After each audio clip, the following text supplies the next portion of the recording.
فرماتے ہیں کہ میں نا مزدور لینے گیا، بغداد کے چوک میں مزدور بیٹھے ہوتے تھے، تو میری ان مزدوروں میں سے نا ایک نوجوان بچے پہ نظر پڑی۔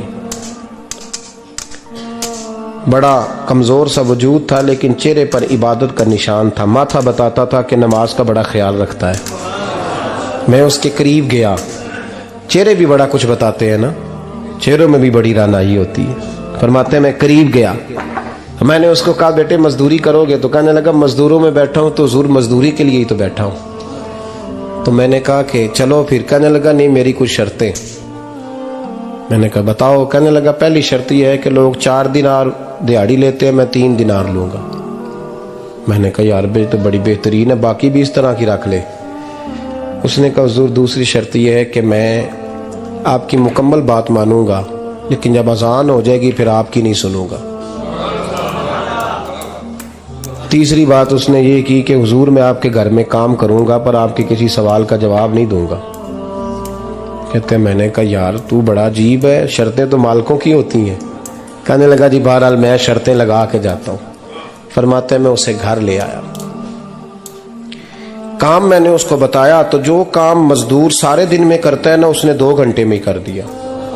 ہمارے مزدور سگریٹ پینے میں بھی تو آدھا گھنٹہ لگاتے ہیں نا، وہ چائے پینے جائیں تو پونا گھنٹہ، وہاں ان کو بھی تو دیانتداری کرنی چاہیے کہ نہیں کرنی چاہیے؟ نے معاہدہ کیا ہے نا جی تو پورا اترنا چاہیے نا۔ کہتے 2 گھنٹے میں، اب کام جب بندہ شروع کراتا ہے تو کام اور نکل آتا ہے۔ کہتے کام میں نے اس کو اور بتا دیا، وہ کرنے لگا۔ اس نے مٹی نکال کے رکھی تھی باہر رستے میں، تو اذان ہو گئی زور کی، اس نے وہیں کدال چھوڑی کئی اور چلنے لگا۔ تو میرا بیٹا کہنے لگا اس کو کدال چھوڑی کئی اور چلنے لگا تو میرا بیٹا کہنے لگا اس کو ذرا برابر کر دو۔ کہنے لگے چپ کر جا، تیرے باپ سے بات ہوئی تھی، جب اذان ہوتی ہے تو میں کسی اور کی نہیں سنتا، صرف اللہ رسول کی سنتا ہوں۔ کہتے ہیں مسجد چلا گیا، نماز پڑھ کے آیا تو دوپہر کا وقت تھا۔ میری بی بی کہنے لگی اس کو کھانا کھا لے۔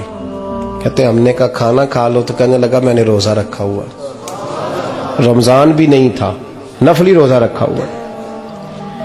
فرماتے ہیں شام ہوئی، میں نے 3 دینار دیے تو میں نے کہا تیرا نام کیا ہے؟ کہنے لگا میں نے آپ سے کہا تھا میں کسی سوال کا جواب نہیں دوں گا۔ تو وہ چلا گیا۔ اگلے دن میں پھر لینے گیا اسے، کام کچھ اور نکل آئے تو لوگوں نے بتایا وہ صرف ہفتے والے دن آتا ہے۔ میں نے کہا کیوں؟ کہنے لگے جی وہ کہتا ہے میرا ہفتے کا خرچہ 3 دینار ہے، جب 3 دینار کما لیتا ہوں تو باقی سارا ٹائم اللہ رسول کی ذکر میں گزار دیا کرتا ہوں۔ فرماتے ہیں عجیب۔ اگلے ہفتے میں پھر لینے گیا، میں نے پورا ہفتہ انتظار کیا کہ کام اسی سے کرانا ہے۔ میں جب گیا تو میں نے کہا چلو، کہنے لگا میری شرطیں یاد ہے نا؟ اور میں نے کہا یاد ہے بھائی ساتھ چل۔ فرماتے ہیں کام کرایا، 2-3 ہفتے وہ آتا رہا۔ ایک ہفتے میں گیا تو لوگوں نے کہا حضور آج نہیں آیا، کیوں؟ کہنے لگے بیمار ہو گئے۔ کہاں گھر ہے؟ کہنے لگے بغداد کے قبرستان کے پیچھے جو کچی آبادی ہے اس میں رہتا ہے۔ فرماتے میں گیا، دروازے پہ دستک دی تو کہنے لگا حضور آپ ہیں؟ دروازہ کھولا ہے، آ جائیے۔ فرماتے میں اندر گیا تو میں نے کہا تمہیں کیسے پتا چلا میں آیا ہوں؟ کہنے لگا حضور اللہ والے ہو، آپ نہیں آنا تھا، ورنہ امیر تو غریبوں کا پتہ لینے کوئی نہیں آتے۔ کہتے میں قریب گیا تو کہنے لگا میں آپ کا انتظار کر رہا تھا، تیز بخار ہے، تپ رہا۔ جیب سے کچھ پیسے نکالے، کہنے لگا یہ پیسے رکھ لیں۔ ایک انگوٹھی نکالی، کہنے لگا حضور آج رات کو میرا انتقال ہو جائے گا، ان پیسوں کا کفن خرید کے صبح جنازہ پڑھ کے مجھے دفن کر۔ کہنے لگا حضور آج رات کو میرا انتقال ہو جائے گا، ان پیسوں کا کفن خرید کے صبح جنازہ پڑھ کے مجھے دفن کر دینا، اور جب دفن کرو تو یہ انگوٹھی لے کے عصر کے بعد ہارون رشید کے پاس جانا، آپ اسے کہنا میں نے ملنا ہے پر وہ آپ کو ٹائم نہیں دے گا، آپ اس کو آواز دیجئے گا کہ تیری ایک امانت ہے میرے پاس، پھر وہ آپ سے ملے گا تو انگوٹھی دے دیں، پھر آپ میری طرف سے فارغ ہیں۔ حضرت فرمانے لگے تیرا نام؟ اور کہنے لگا حضور وقت تھوڑا ہے،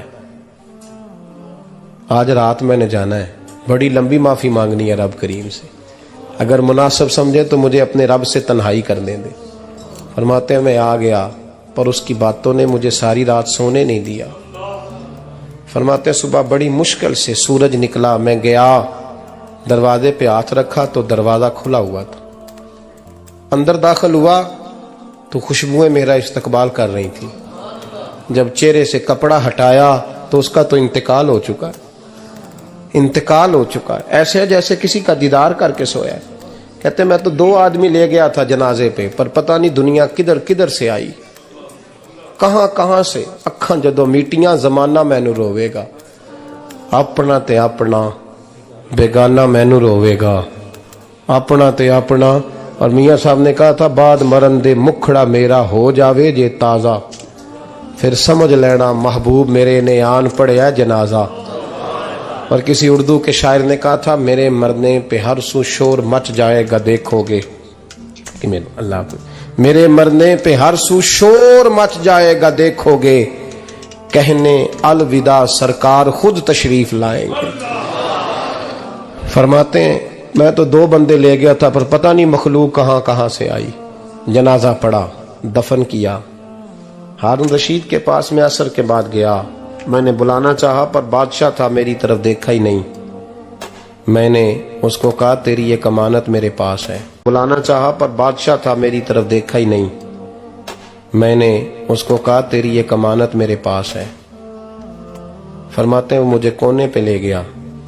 کیا بات ہے؟ کمرے میں بلایا, میں نے انگوٹھی دی. ہارون رشید تو چیخے مارنے لگا, کہنے لگا انگوٹھی والا کہاں ہے؟ میں نے کہا وہ تو انتقال کر گیا. کہنے لگا مجھے قبر پہ لے چل. کہتے میں قبر پہ لایا تو وہ لیٹ گیا, تڑپ کے رونے لگا. میں نے کہا میرا کلیجہ پھٹ جائے گا, نہ اس نے کچھ بتایا نہ تو نے بتایا, یہ کون تھا؟ تو ہارون رشید کہنے لگا یہ میرا بیٹا تھا. میں نے کہا تیرا بیٹا اور مزدور؟ کہنے لگا حضور یہ حضرت داؤد تائی کے پاس بیٹھا کرتا تھا, ان کا مرید تھا. مجھے روز کہتا تھا ابا تو نے بڑی دنیا کٹھی کر لی ہے, مرتے وقت تجھ سے ٹانگیں سمیٹی نہیں جائیں گی, اتنا حساب نہیں تو دے سکے گا. میں اس کو سمجھا دیتا, اس کی اماں سمجھا دیتی. یہ روز ہمیں کہتا چھوڑ دو آ جاؤ اللہ رسول کی بارگاہ میں جھک جائیں.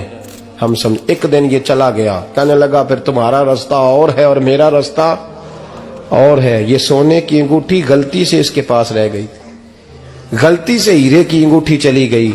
کہنے لگا دیکھو میرے بیٹے نے آج وہ بھی واپس کر دی ہے.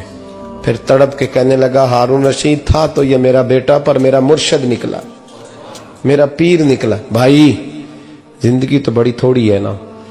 بابا صاحب نے کہا تھا اٹھ فریدہ ستیا, اور داڑھی آ گیا پور, اگا نیڑے آ گیا, پچھا رہ گیا دور.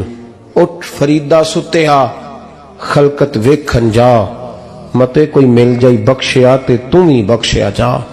اٹھ فریدہ ستیا چاڑو دے مسیت, تو ستے رب جاگدا تیری ڈاڈے نال پریت. میرا رب ہمیں بھی اپنی بارگاہ میں قبول فرمائے. آخر دعوانا ان الحمدللہ.